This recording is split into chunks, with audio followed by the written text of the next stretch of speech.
राधे राधे। जय श्री कृष्णा। आज मैं आपको अधिक मास की परमा एकादशी की कथा सुनाने जा रही हूँ। आज मैं आपको दो कथा सुनाऊंगी। इस दिन भगवान पुरुषोत्तम की धूप दीप नैवेद्य पुष्प से पूजा करनी चाहिए। इसका अक्षय फल प्राप्त होता है। पहली कथा इस प्रकार है। कांपिल्य नगरी में एक सुदामा नाम का ब्राह्मण रहता था। उसकी स्त्री पवित्रा बड़ी ही पतिव्रता थी। ब्राह्मण अपने पूर्व जन्म के किसी कारण से बड़ा ही दरिद्र था। वे दोनों भिक्षा से बेमुश्किल ही अपना जीवन निर्वाह कर रहे थे। ऐसी दशा में भी उसकी स्त्री अपने पतिव्रत धर्म निभाते हुए आए हुए सभी अतिथियों का अन्न से सत्कार करती थी, चाहे वह खुद भूखी रह जाती थी। अपने पति से वह कुछ भी नहीं कहती थी। एक दिन पत्नी की दुर्बलता को देखकर उसके पति ने कहा कि प्रिय, बिना धन के जीवन निर्वाह कैसे होगा? यदि तुम कहो तो मैं परदेश जाकर कुछ उद्यम करके धन कमा करके लाऊं। पवित्रा बोली, हे स्वामी, पति की आज्ञा का पालन करना ही पत्नी का कर्तव्य है। आपकी आज्ञा से मैं कहती हूँ कि शास्त्रों के अनुसार जो मनुष्य पूर्व जन्म में दान करता है वही दूसरे जन्म में पृथ्वी पर पाता है। बिना पूर्व संस्कारों के कुछ नहीं मिलता। मेरी समझ में आप यहीं रहकर उद्यम करें। मुझसे आपका वियोग सहा नहीं जाएगा, क्योंकि बिना पति के माता पिता भाई सास ससुर सभी कुटुंब जन व रिश्तेदार स्त्री को कुदृष्टि से देखते हैं। अतः आप यहीं रहें, भाग्य से सब कुछ यहीं मिलेगा। पत्नी की बात सुनकर वह वहीं रहने लगा। एक दिन उनके घर कौंडिन्य मुनि आए। दोनों ने उनका खूब आदर सत्कार किया, भोजन कराया। तब कौंडिन्य मुनि ने कहा कि मैं तुम्हारी सत्कार और आदर से बहुत खुश हूँ, तुम अपना दुख बताओ। तब दोनों ने अपना दुख कहकर सुनाया कि हमें कोई ऐसा सरल उपाय बताइए जिससे कि हमारी दरिद्रता दूर हो।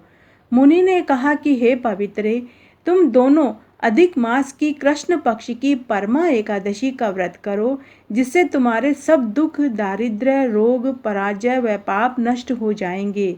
इसी के प्रभाव से शिवजी ने कुबेर को धनपति बना दिया।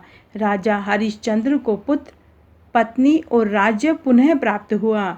अतः सब विधि बताकर कहा, इस दिन से पंचरात्रि व्रत भी प्रारंभ होते हैं, जो बहुत उत्तम हैं।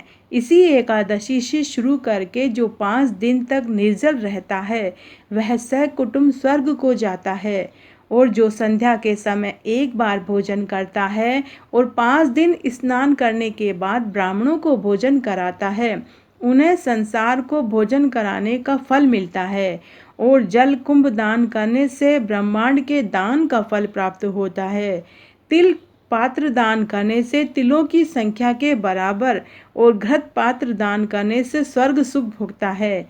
ऐसा करने से तुम दोनों समस्त सिद्धियों को प्राप्त कर अंत में स्वर्ग को प्राप्त हो जाओगे। मुनि के बताए अनुसार उन दोनों ने विधि पूर्वक व्रत करके सब सुख भोग कर अंत में स्वर्ग को गए। एक दूसरी कथा इस प्रकार है। पुरुषोत्तम मास में शुक्ल पक्ष की एकादशी को हरिवल्लभा अर्थात परमा एकादशी भी कहते हैं। इस व्रत को करने को निश्चय ही स्वर्ग की प्राप्ति होती है। दूसरी कथा इस प्रकार है। प्राचीन काल में प्रभ्रुवाहन नामक एक दानी तथा एक प्रतापी राजा था। वह प्रतिदिन ब्राह्मणों को 100 गायें दान करता था। उसी के राज्य में प्रभावती नाम की एक बाल विधवा ब्राह्मणी भी रहती थी। वह भगवान विष्णु और भगवान शंकर की परम उपासक थी। वह अधिक मास में नित्य स्नान करके विष्णु और शंकर जी की पूजा करती थी। इसी बीच वह हरिवल्लभा एकादशी का व्रत भी करती थी। देवयोग से प्रभु वाहन और प्रभावती की मृत्यु भी एक ही दिन हुई।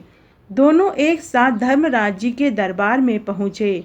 धर्मराज जी ने उठकर प्रभावती का स्वागत किया, किंतु राजा का स्वागत नहीं किया।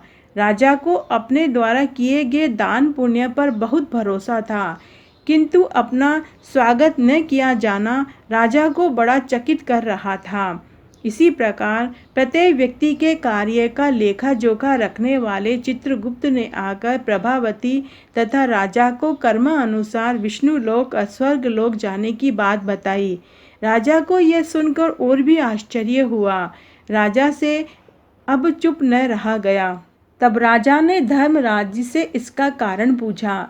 राजा ने इसका कारण प्रभावती द्वारा हरिवल्लभा एकादशी अर्थात परमा एकादशी का व्रत रखना बताया। इस बात से राजा को बहुत आश्चर्य हुआ और उसे भी पता चल गया कि परमा एकादशी का बहुत पुण्य फल मिलता है। तो आज मैंने आपको अधिक मास की परमा एकादशी की 2 कहानियाँ सुनाई। अगर आपको यह पसंद आती है तो अपने दोस्तों और रिश्तेदारों में ज़्यादा से ज़्यादा शेयर करके पुण्य कमाएं। धन्यवाद।